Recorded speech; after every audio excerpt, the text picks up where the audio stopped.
આજે 22 તારીખના રોજ તળાજા તાલુકાના ઠળિયા ગામ અયોધ્યામાં ફેરવાયું। તળાજા તાલુકાના ઠળિયા ગામમાં આજે અયોધ્યા ઉત્સવ ઉજવવામાં આવ્યો। 500 વર્ષની પ્રતીક્ષા પછી આજે ભગવાન શ્રી રામનો અયોધ્યામાં પ્રાણ પ્રતિષ્ઠા મહોત્સવ છે।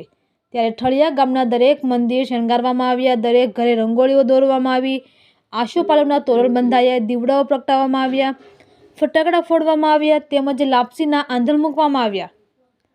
બાપા સીતારામ મઢુલી એ બહેનો દ્વારા રામધૂન લેવામાં આવી હતી। રામજી મંદિરમાં હવનનું આયોજન કરવામાં આવ્યું હતું, તેમાં સમસ્ત ગ્રામજનોએ ઘીની આહુતિ આપી હતી। બપોરે દરેક રામજી મંદિર, શિવ મંદિર, મહાલક્ષ્મી મંદિર, ખોડિયાર માતાજીનું મંદિર, રામાપીર મંદિર તેમજ બાપા સીતારામ મંદિરમાં મહાઆરતીનું આયોજન કરવામાં આવ્યું હતું। ઠળિયા ખરક જ્ઞાતિની વાડીના મહાલક્ષ્મી મંદિર અને રામજી મંદિરમાં મહાઆરતીનું આયોજન કરવામાં આવ્યું હતું। તેમાં હજારોની સંખ્યામાં ભાઈઓ અને બહેનોએ એક સાથે આરતી ઉતારી હતી। ત્યારબાદ સમસ્ત મહાપ્રસાદનું આયોજન કરાયું હતું। આ પ્રસંગમાં સમસ્ત ગ્રામજનોએ તેમજ સરપંચ શ્રી વનરાજભાઈ મોભ, અર્જનભાઈ પટેલ, હિંમતભાઈ ઢેઢી, દિનેશભાઈ ટાઢા, વશરામભાઈ ટાઢા અને વિશ્વ હિન્દુ પરિષદ બજરંગ દળમાંથી બગદાણા પ્રખંડ મંત્રી દિલીપભાઈ ગળથરિયા, સંયોજક ઓગળભાઈ કોરડિયા, અરવિંદભાઈ પાટડિયા, દિનેશભાઈ મકવાણા જોડાયા હતા। આખું ઠળિયા ગામ અયોધ્યામય બની ગયું હતું અને જય શ્રી રામના નાદથી ઠળિયામાં ગુંજી ઉઠ્યું હતું। રિપોર્ટર દિલીપ ગળથરિયા, તળાજા। આજે 22 તારીખના રોજ તળાજા તાલુકાના ઠળિયા ગામ અયોધ્યામાં ફેરવાયું।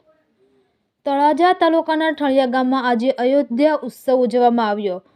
500 વર્ષની પ્રતીક્ષા પછી આજે ભગવાન શ્રી રામનો અયોધ્યામાં પ્રાણ પ્રતિષ્ઠા મહોત્સવ છે।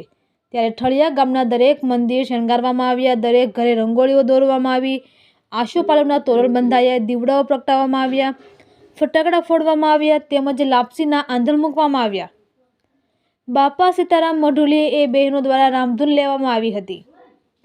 રામજી મંદિરમાં હવનનું આયોજન કરવામાં આવ્યું હતું, તેમાં સમસ્ત ગ્રામજનોએ ઘીની આહુતિ આપી હતી। બપોરે દરેક રામજી મંદિર, શિવ મંદિર, મહાલક્ષ્મી મંદિર, ખોડિયાર માતાજીનું મંદિર, રામાપીર મંદિર તેમજ બાપા સીતારામ મંદિરમાં મહાઆરતીનું આયોજન કરવામાં આવ્યું હતું। ઠળિયા ખરક જ્ઞાતિની વાડીના મહાલક્ષ્મી મંદિર અને રામજી મંદિરમાં મહાઆરતીનું આયોજન કરવામાં આવ્યું હતું। તેમાં હજારોની સંખ્યામાં ભાઈઓ અને બહેનોએ એક સાથે આરતી ઉતારી હતી। ત્યારબાદ સમસ્ત મહાપ્રસાદનું આયોજન કરાયું હતું।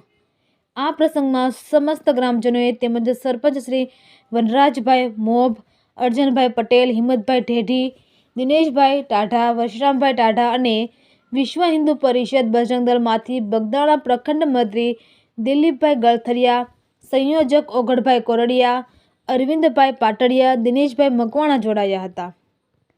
આખું ઠળિયા ગામ અયોધ્યામય બની ગયું હતું અને જય શ્રી રામના નાદથી ઠળિયામાં ગુંજી ઉઠ્યું હતું।